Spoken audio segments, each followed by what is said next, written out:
Congratulations to the Academies Alliance for such a brilliantly organised and well-attended conference.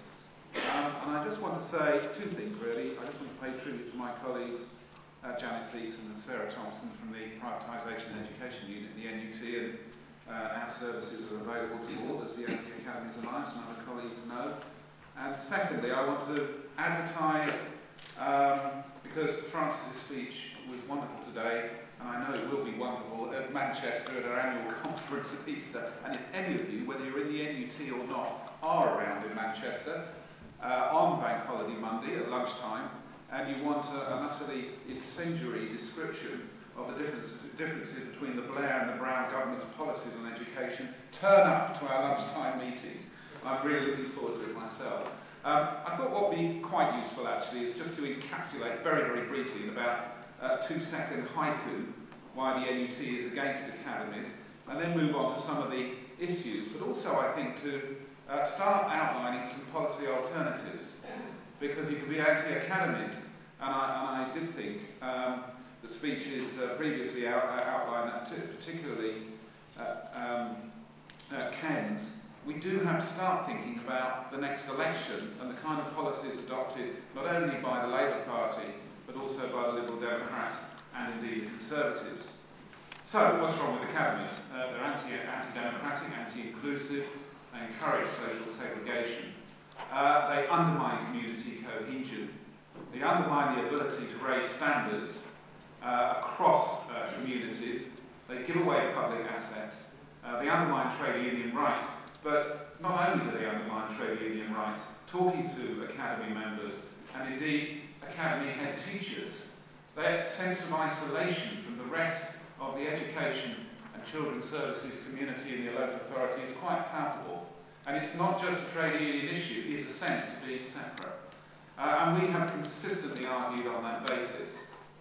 One or two things have come up, rather like the old Far Show this week. I've been thinking about this. I have to say, Richard Tice, the chairman of the governors at Northampton Academy and board member of the sponsor United Learning Trust, commissioned by the Conservative Party affiliated think tank Reform, his view that the extent to which the influence of teaching unions permeates the whole of schools' activity was surprising to me. I shouldn't have been surprised given the manner in which teachers' terms and conditions are organised and negotiated. Teachers' conditions of service are agreed at a national level between employers and teaching unions. In practice, these agreements have enabled unions to be blockers of reform instead of organisations that support teachers to do a good job.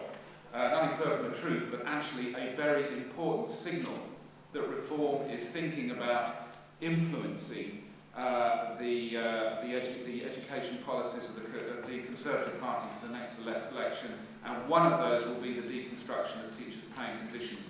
That is what is signalled by the Reform report and has a powerful message for us all there. I'm very glad that he said that because he let the cat out of the bag. One or two other very important headlines before we get on to the policy issues.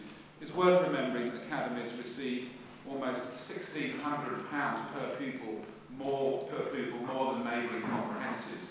Comprehensives in the same tough areas, by the way, not comprehensives in leafy suburbs, but £1,600 more than neighbouring comprehensives. And as Ken said, the 8 out of the 12 academies opened in 2002-2003, the free school meals proportion has declined faster than the overall national decline. And that is a sign of the fact that actually what academies are not doing is actually serving some of the toughest communities. It is my job, which is a privilege actually, is to read the annexes and appendices of reports as well as the headlines.